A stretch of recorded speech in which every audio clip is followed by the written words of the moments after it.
আসসালামু আলাইকুম। গতকালকে রাতে ছিলাম থানচিতে, মেঘবতী রিসোর্টটা একটা পাহাড়ের উপরে। এই পাহাড়ের ঢাল বেয়ে এখন উপরে উঠতেছি। বেশ অনেকখানি খাড়া পাহাড়। থানচিতে এই মুহূর্তে অনেক সকাল, প্রচুর কুয়াশা আশেপাশে, কিন্তু খুব একটা শীত নাই।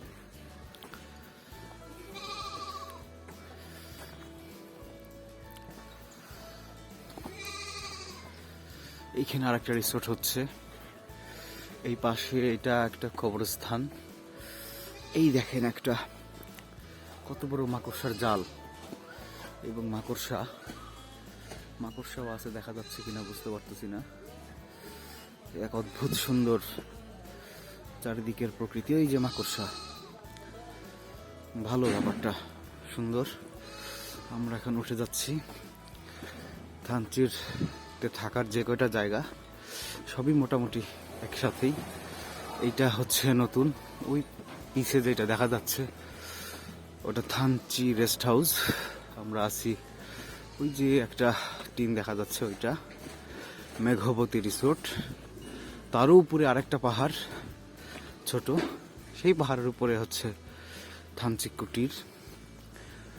আর এখান থেকে সোজা নেমে গেলেই থানচি বাজার।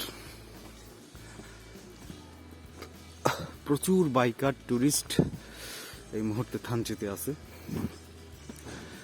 আর অনেকেই ছিল, সবাই চলে গেছে সকালবেলা। আমরা এখন আস্তে আস্তে আল্লাহর নাম নিয়ে বেরোবো। এই হচ্ছে আমাদের রিসোর্ট। আর ওই যে উঁচা রাস্তা পিছে, ওটা উঠে চলে গেছে থানচি কুটির রিসোর্ট। ভালো সুন্দর আছে। তো আজকে এই পর্যন্তই এখনকার মতো। সামনে আবার ডিম পাহাড়ে গিয়ে দেখা হবে ইনশাল্লাহ। আর এই যে আমাদের বাইক গাড়ি, এই হচ্ছে রিসোর্ট। আসসালামু আলাইকুম। থানচি থেকে রওনা দিলাম আলীকদমের উদ্দেশ্যে। এই মুহূর্তে যাত্রা শুরু করলাম ডিম পাহাড়ের যে রাস্তা, সেই রাস্তা শুরু যেখান থেকে সেখান থেকেই। তো মোটামুটি থানচি থেকে আলীকদমের দূরত্ব প্রায় 35 কিলোমিটার। তো দেখুন চতুর্দিকে শুধু মেঘ, একটা অন্যরকম অনুভূতি হচ্ছে। তো সামনে যা শুনলাম অনেক উঁচা নিচা পাহাড়। প্রথম 5-7 কিলোমিটার শুধু পাহাড়ে উঠতে হবে, উঠতে উঠতেই আমরা ডিম পাহাড়ে পৌঁছে যাব। তারপরে আবার 5 থেকে 7 কিলোমিটার শুধু নামতে হবে। তো সামনে যাচ্ছে আমার পার্টনার সুমন ভাই, তার ফেজার গাড়ি নিয়ে। আমি আছি G99 স্কুটার নিয়ে। সামনে যতই আগাচ্ছি ভালো লাগতেছে, যেহেতু এই রাস্তা এর আগে কখনো আসি নাই, জানি না সামনের পথ কেমন। তো দেখা যাক। সুবহান আল্লাহ, সামনের এ কি অসাধারণ ভিউ! সুবহান আল্লাহ। এখানে একটু দাঁড়ায় ভিউটা একটু দেখি। মাত্র 4 কিলোমিটার পথ আসলাম, এসেই যে দৃশ্য দেখলাম, দেখে তো চক্ষু ছানা ভরা। বাংলাদেশে এত সুন্দর জায়গা থাকতে পারে কখনো কল্পনাও করতে পারি নাই। তো এখানে একটু দাঁড়ালাম, বাইকটাকে একটু রেস্ট দিই, যেহেতু এখন শুধু উঠতেই হবে। আর এই যে দৃশ্য, এটা একটু মন প্রাণ ভরে দেখে মনটা জুড়াই। তো আপনাদেরকেও দেখানোর উদ্দেশ্যে ভিডিওটা চালু করছি। তো দেখুন, এই যে এখান থেকে শুরু পাহাড়, আর অনেক দূর আছে। তো এইখান থেকে যেই অসাধারণ ভিউ, মাথা নষ্ট হয়ে যাচ্ছে। মনে হচ্ছে সারাটা দিন এখানে বসে থাকি, তাকায় থাকি। আমরা এই পাহাড়ের একদম উপর দিয়ে যে রাস্তা, সেদিক দিয়ে চলে যাব। এই যে মেঘ ভেসে বেড়াচ্ছে, অসাধারণ অসাধারণ। উফ, সুবহান আল্লাহ। আল্লাহর প্রশংসা না করে উপায় নাই। তার যে কী অপরূপ সৃষ্টি, বাংলাদেশ যে কী সুন্দর, সেটা এখানে না আসলে বুঝতে পারতাম না। এই যে একদম আমার সামনেই মেঘ, ভিডিওতে একটু দূরে দেখা গেল, এটা কিন্তু খুব কাছে। একদম মনে হচ্ছে আমার উপরেই মেঘটা ভেসে আছে। অসাধারণ অসাধারণ, খুবই ভালো লাগতেছে এখানে। তো এই রাস্তা দিয়ে আমরা এখন সামনে উঠে যাব, কিন্তু যেতে ইচ্ছা করতেছে না, মনে হচ্ছে এখানেই থাকি। এই মেঘ, এই পাহাড়, সারাটা দিন এখানে বসে থাকলেও একটুও খারাপ লাগবে না, এতই সুন্দর পরিবেশ। তো এই যে আমাদের বাইক মোটামুটি অনেকক্ষণ রেস্ট হলো। বিসমিল্লাহির রহমানির রহিম, শুরু করি আমাদের যাত্রা। চলুন আপনারাও আমার সাথে উঠতে থাকি। এবার এখন শুধু উঠতেই হবে। যেহেতু আমি স্কুটার নিয়ে এসছি এখানে, স্কুটারের ক্ষেত্রে এরকম উঁচা ঢালু রাস্তা, যেটা উঁচায় ওঠার আগে একটু পিক আপ আগে থেকে বাড়াই নিয়ে যদি উঠা যায় তাহলে খুব সহজেই উঠা যায়। এজন্য আমি একটু এখানে থ্রোটল দিয়ে নিলাম। আর ম্যানুয়াল বাইকের ক্ষেত্রে 1 গিয়ার বা 2 গিয়ারেই খুব আরামে উঠে যাওয়া যায়, কোনো সমস্যা নেই। কিন্তু স্কুটারে যেহেতু অটোমেটিক গিয়ার, সেহেতু এই পদ্ধতিটা অবলম্বন করাটাই উচিত। গতকালকে বান্দরবান থেকে যখন আসছি, সেখানে প্রথম দিকে একটু কষ্ট হচ্ছিল, বুঝতে পারতেছিলাম না। পরে যখন এই ব্যাপারটা বুঝতে পারলাম, তখন খুব অনায়াসেই উঁচা ঢালগুলাতে উঠে চলে আসছি। আর একটা জিনিস যেটা যেটা আমাকে কেউ বলে নাই, আমি এখানে চালানোর সময় ব্যাপারটা করছি, যে একদম উঁচাতে যখন উঠবো তখন যদি সামনে একদম সোজা রাখি হ্যান্ডেলটা, সেক্ষেত্রে একটু কষ্ট হয় ওঠার ক্ষেত্রে। কিন্তু যদি একটু জিগজ্যাগ করা যায়, মানে ডান বাম করা যায় সামনের চাকাটা, অনায়াসে গাড়ি উঠে যায়। তো এই ব্যাপারটা আমি এখানে দেখছি। একটা ঢালে ওঠার সময় আমার সামনে একটা চাঁদের গাড়ি ছিল, সে ড্রাইভার চাকা খুব এদিক ওদিক করে আরামে উঠে গেল। তারপর থেকে আমি ওই পদ্ধতিটা অবলম্বন করছি। তো আপনারা যারা আসবেন পরবর্তীতে, তারাও এই পদ্ধতিটা অবলম্বন করতে পারেন। আগে জানলে খুব ভালো হতো। তো যাই হোক, এখন শুধু উঠতেই থাকবো হয়তো সামনে। আর এই রাস্তায় একদমই প্রথম, এর আগে কখনো আসি নাই, তাই জানি না সামনে কী রাস্তা আছে, কেমন রাস্তা, কী অপেক্ষা করতেছে। তো চালাতে থাকি। বান্দরবান থেকে থানচি আসার যে রাস্তাটা, সেটাও খুব সুন্দর, অসাধারণ ভিউ চতুর্দিকে। নীলগিরি পর্যন্ত খুব মজা, কিন্তু তারপরে মেন যেই এক্সট্রিম লেভেলের রাস্তা শুরু, সেটা নীলগিরির পর থেকেই শুরু হয়। আমার যেটা মনে হয়েছে যে নীলগিরির পর থেকে শুধু নামতেই আছে। যেহেতু প্রথম এসছি, তো নামতে গিয়ে ভয় লাগতেছিল যে শেষ হয় না কেন, নামতে নামতে। আর সেই নামার রাস্তাটাও যদি সোজা নামা হয়তো তাহলে একটা ব্যাপার ছিল, কিন্তু এত অ্যাঙ্গেল, 180 ডিগ্রি 90 ডিগ্রি অ্যাঙ্গেলে নামতে একটু ভয় লাগতেছিল। তো সামনে একটা চাঁদের গাড়ি এইমাত্র ক্রস করে গেল। এই গাড়িগুলো পাহাড়ি রাস্তায় খুব ভয়ঙ্কর, এরা এত বেপরোয়াভাবে চালায়, মোটর সাইকেলকে কোনো সাইড দিতে চায় না, আর অত্যন্ত গতিতে চলে এরা। তো পাহাড়ি রাস্তার এই বাঁকগুলোতে খুব সাবধানের সাথে পার হইতে হবে, হর্ন দিতে হবে, আর এদের থেকে সাবধান থাকতে হবে। আর একটা জিনিস খেয়াল করছি, সেটা হলো যে এই পাহাড়ি রাস্তার যত উঁচায় ওঠা যায় ততই কানে ধাপা লেগে যায়। কেন লাগে আসলে জানি না, উচ্চতার হয়তো কোনো ব্যাপার স্যাপার থাকতে পারে। কিন্তু গতকালকেও খেয়াল করছি, আজকেও খেয়াল করছি যে এখন আমার কান আস্তে আস্তে ধাপা লেগে যাচ্ছে, আবার ঠিক হচ্ছে, আবার ধাপা লাগতেছে, বুঝি না আর কি। তো এখনও উঠতেই আছি। আরও কতক্ষণ উঠবো বুঝতে পারতেছি না, দেখা যাক আর কতক্ষণ ওঠা যায়। আর ডিম পাহাড়ের সব থেকে একদম মাথায় যখন উঠবো, সেটা সমুদ্রপৃষ্ঠ থেকে প্রায় 3000 ফুট উপরে। তো এই জিনিসটাও একটা বেশ রোমাঞ্চকর অভিজ্ঞতা, কারণ সাজেক ভ্যালি সম্ভবত 2000 অথবা 2200 ফুট উপরে, সেটার থেকেও 1000 ফুট উপরে উঠে যাচ্ছি স্কুটার চালায়। আর এই রাস্তার ভিউ আসলে অসাধারণ। এই ভিউয়ের সাথে সাজেকের ভিউ মেলালে হবে না, দুইটা দুই রকম সৌন্দর্য, বাট আমার কাছে এইটা বেশি ভালো লাগতেছে। প্রায় বোধহয় উঠে আসছি। এখানে একটা ছোট দোকানের মতো দেখা যাচ্ছে, দেখি সামনে, মনে হয় উঠেই আসলাম। ও না, আরও তো আছে সামনে, উঠতে হবে, আর একটু উঠি। বাহ, আমার মনে হয় এখন শেষ। সামনে আর্মি পোস্ট, চেকপোস্ট, একটু ক্যামেরা অফ করি। 26 মাইল আর্মি চেকপোস্টে কাগজপত্র জমা দেওয়ার জন্য দাঁড়ালাম। তো এখানকার যে ভিউ, এই ভিউ দেখে এখানে না বসার কোনো উপায় নাই। এই মুহূর্তে একদম মেঘের উপরে দাঁড়ায় আছি, নিচ দিয়ে মেঘ ভাসতেছে আর আমরা মেঘের উপরে বসে আছি। এক অদ্ভুত দৃশ্য, অসাধারণ দৃশ্য। আর্মিরা এখানে সুন্দর বসার বেঞ্চ বানাইছে, একটা দোকান আছে, ওই উপরে একটা টিলা আছে, ওখানে ওঠা নিষেধ, আরও একটা বেঞ্চ আছে। আর এই যে মেঘ, আমি যেখানে দাঁড়ায় আছি তারও এই মেঘের অবস্থান আরও নিচে। এই যে মেঘ, যে এক অদ্ভুত অনুভূতি। এখন প্রায় 3000 ফুট উপরে দাঁড়ায় আছি। আর ওই যে সাঙ্গু নদী, গতকালকে রাতে ওই সাঙ্গু নদীতে ছিলাম, এই সাঙ্গু নদী, এই যে। আর ওই যে ছোটো যে দালান টালান দেখা যাচ্ছে, ওইটা হচ্ছে থানচি, ওখানে কালকে ছিলাম। সেখান থেকে স্কুটার নিয়ে উঠে আসছি ডিম পাহাড়ের উপরে। এই অনুভূতি আসলে ভাষায় প্রকাশ করার মতো না।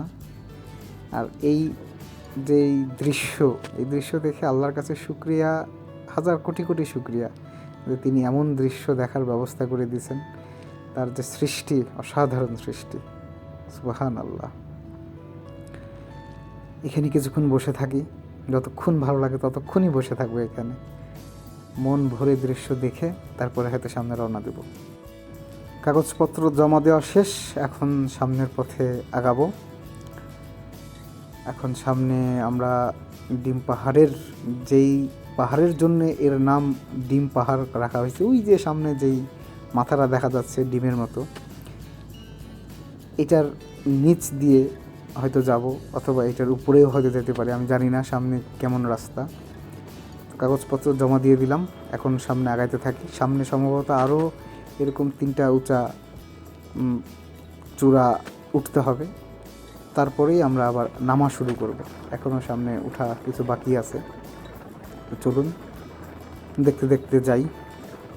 আর অন্যরকম একটা ভালো লাগা কাজ করতেছে, কী যে ভালো লাগতেছে আশেপাশের এই দৃশ্য।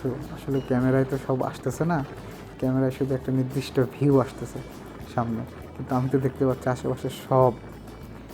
অসাধারণ লাগতেছে দেখে, মনে হচ্ছে এমন রাস্তায় শুধু চালাইতেই থাকি, এই পথ না ফুরাইলে ভালো। ওই যে ডিম পাহাড়, ডিম পাহাড়ের এই ভিউটা এত ভালো লাগতেছে, মনে হচ্ছে খুব আস্তে আস্তে চালাই, কিন্তু যেহেতু সামনে উঠতে হবে আস্তে চালান যাবে না, একটু দ্রুত থ্রোটল রেপ করতে করতে যেতে হবে। কিন্তু এই যে ভিউটা, সুবহানাল্লাহ, কি অসাধারণ দৃশ্য, আহা হা, খুবই ভালো লাগতেছে।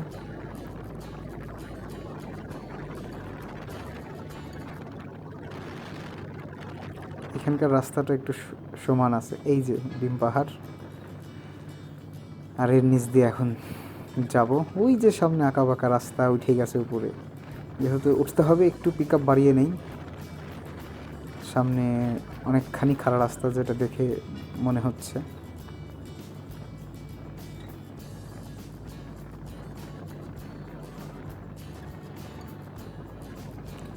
আমাদের এই ট্যুরটা মূলত শুরু হয়েছিল ঢাকা থেকে, আমরা চিটাগাং আসছি।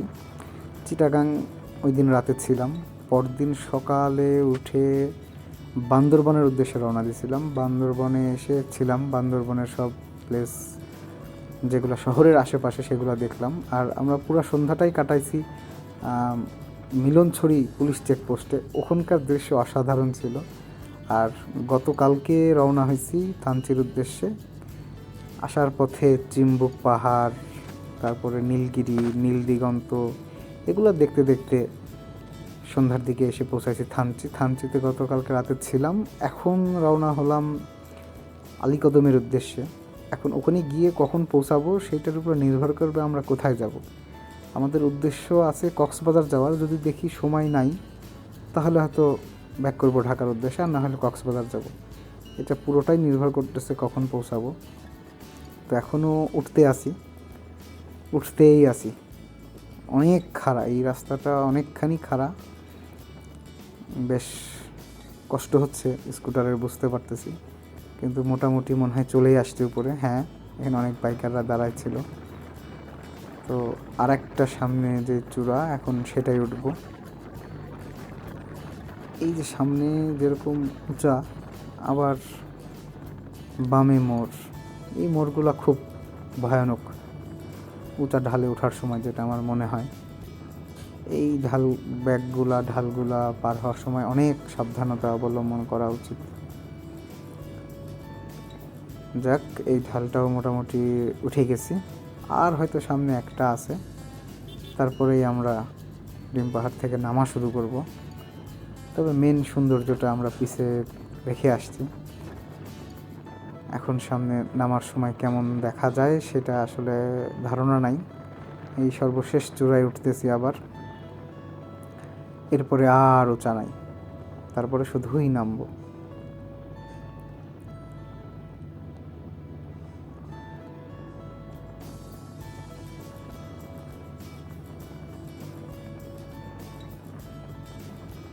এটা খুব একটা বেশি উঁচা মনে হচ্ছে না, প্রায় চলে আসছে মনে হচ্ছে।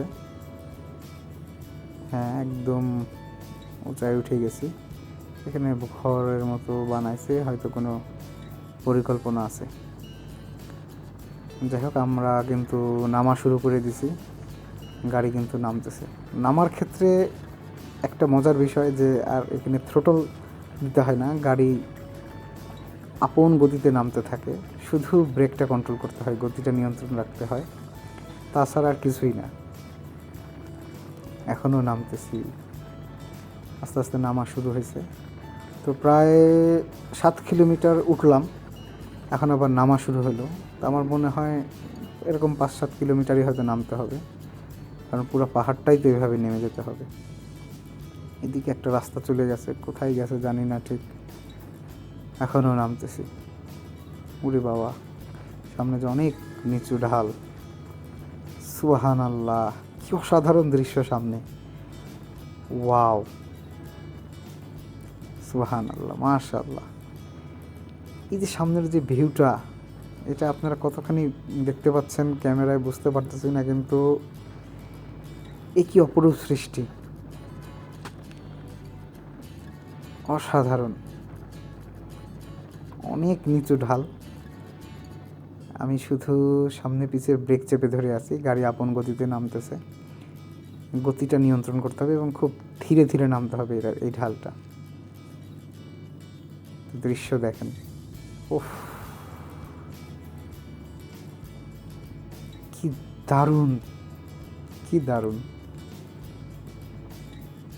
এমন দৃশ্য দেখলে মনের সকল দুশ্চিন্তা চলে যায়, মাথা একদম ফ্রেশ হয়ে যায়। সবার উচিত ভ্রমণ করা। টাকা পয়সা জমায় কি লাভ, টাকা পয়সার পিছে না ছুটে ভ্রমণ করেন, দেশটা দেখেন। আমাদের দেশ অনেক সুন্দর। এই সকল টাকা পয়সা, ব্যাংক ব্যালেন্স পুরোটাই একটা মিথ। শুধু দেখবেন যে ব্যাংকে টাকা জমাই আছে। টাকার পিছে না ছুটে ভ্রমণ করেন, ঘুরতে থাকেন, এমন রাস্তায় আসেন, ভালো লাগবে। মনের যত ডিপ্রেশন, দুশ্চিন্তা সব নাই হয়ে যাবে আল্লাহর রহমতে। মাথা একদম ফ্রেশ। এই যে বাইকটা গেল, 3 জন উঠে গেল। একটা 110 সিসির বাইকে 3 জন উঠে যাচ্ছে। এখানকার স্থানীয় যে ভাইরা, তারা এতটা দক্ষ, আর তাদের যে অভিজ্ঞতা এই রাস্তার, তাদের কাছে কোনো বিষয় না। আর আমি একা একটা 150 সিসির স্কুটার নিয়ে নামতে গিয়ে ভয় লাগতেছে। আসলে যে যেখানে থাকে সে সেখানকার অভিজ্ঞ হয়ে যায়। আমিও হয়তো পরবর্তীতে আসলে এখন যেরকম টেনশন লাগতেছে এরকম লাগবে না। এই যে আরও 2 জন চলে গেল, কী গতিতে, আর আমি আস্তে আস্তে ব্রেক ধরে ধরে নামতেছি। কিন্তু এই সামনের যে দৃশ্য, অসাধারণ দৃশ্য, এটা তো শুধু দেখতে ইচ্ছা করতেছে। একটা জিপ গাড়ি আসতেছে, বেশ টুরিস্ট ভরা। এটা বোধহয় আলীকদমের ওদিক থেকে আসলো।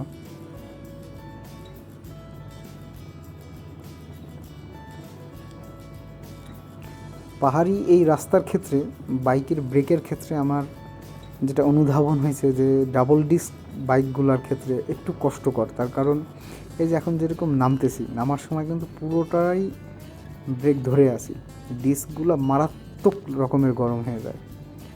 তো আমি নেমেই বাইকটাকে 10-15-20 মিনিটের একটা রেস্ট দিতে হবে, অন্তত ডিস্কগুলোকে ঠান্ডা করার জন্য।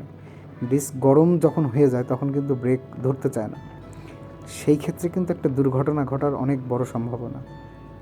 তো এই ক্ষেত্রে একটা ডিস্ক আর একটা ড্রাম, এই বাইকগুলো কিন্তু দারুণ। পিছে ড্রাম ব্রেক, সামনে ডিস্ক।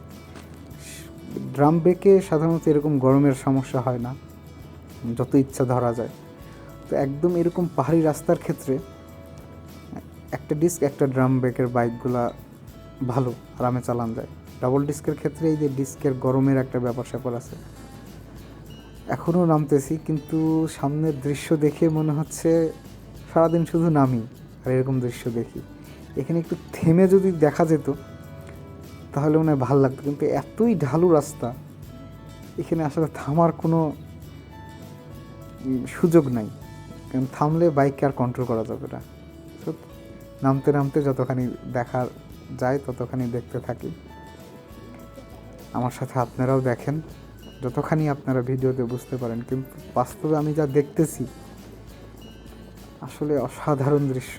কোটি কোটি কোটি শুকরিয়া আল্লাহর কাছে যে তার রহমতে এমন দৃশ্য দেখার সুযোগ পাইছি। এখনও নামতেছি। এখানে নামিয়ে মনে হচ্ছে সামনে একটু উঁচায় উঠতে হবে। যাক, অনেকখানি নামার পরে আমাকে থ্রোটল দেওয়া লাগতেছে, এটাও একটা ভালো লাগা কাজ করতেছে। এই যে পাহাড়, এই পাহাড়ের উপর থেকে নেমে আসলাম, সুবাহান আল্লাহ। যাই হোক, মোটামুটি মনে হয় নেমেই আসছি নাকি বুঝতেছি না, না আরও নামতেছি, আরও ঢাল, সর্বনাশ, আর কত নামবো। এই যে সামনে ঢাল, নামতে হবে। দেখি নামতে থাকি, আপনারাও আমার সাথে নামতে থাকেন। কোথায় গিয়ে নামায় ডিম পাহাড়। একটা ভাই অনেকগুলা মালপত্র নিয়ে এই ঢালু রাস্তা উঁচু বেয়ে উঠে চলে যাচ্ছে অনায়াসে। তারা খুব অভিজ্ঞ, অত্যন্ত দক্ষ রাইডার তারা, এটা স্বীকার করতেই হবে। এখনও নামতেছি, নামার কি কোনো শেষ থাকবে না? আর কতক্ষণ নামবো রে বাবা।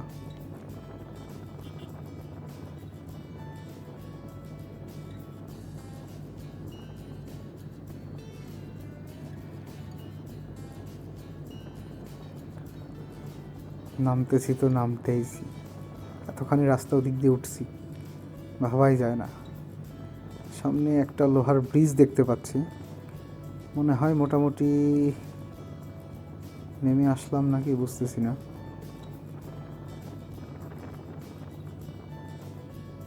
হ্যাঁ, মনে হচ্ছে সামনে নেমে আসছে অনেকখানি, নাকি সামনে কিছু ঘর বাড়ি দেখা যাচ্ছে, হ্যাঁ একটু দোকানের মতো আছে, মনে হয় অনেকখানি নেমে আসছি। তো এই রাস্তা বাংলাদেশ আর্মি প্রায় 1 যুগ সময় নিয়ে বানাইছে, অনেক কষ্ট করে। তো বাংলাদেশ আর্মিকেও ধন্যবাদ, তারা এত সুন্দর রাস্তা না বানাইলে আসলে এদিকে আসতে পারতাম না। যেহেতু নেমে গেছি, সামনে কোনো একটা জায়গা দেখে দাঁড়াই, একটু রেস্ট দিই। এই সামনে সুন্দর জায়গা, সুমন ভাই দাঁড়াইছে, এখানে একটু দাঁড়াই, দাঁড়িয়ে বাইকটাকে রেস্ট দিই।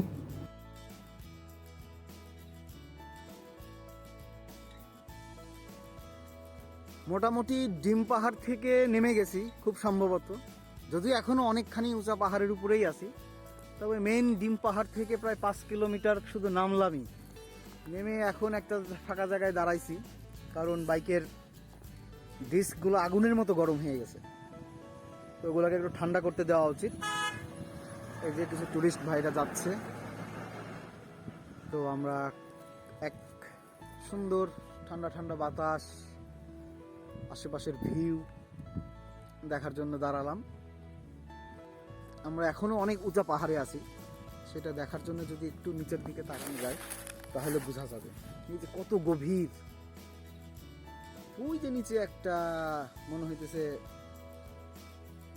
ঘরের মতো, এখন তো থাকে কিনা বলতে পারি না, অথবা যারা চাষবাস করে তারা হয়তো ওখানে বিশ্রাম নেয়, এরকম কিছু হইতে পারে। কিন্তু এখন আমরা আছি একদমই একটা পাহাড়ের উঁচায়, মানে আমাদেরকে আরও নামতে হবে সামনে। আলীকদম এখান থেকে আর মোটামুটি 17 কিলোমিটার দূরে। 17 কিলোমিটার পর আমরা যাব একটা সমতল ভূমি, তারপরে আবার কিছু পথ পাহাড়ি আছে, তারপরেই হয়তো আমরা একেবারে চকরিয়াতে গিয়ে উঠবো। তারপরে আশা করি আর পাহাড় টাহাড় থাকবে না। আল্লাহ জানি সহি সালামতে পৌঁছায়, দোয়া করবেন সবাই।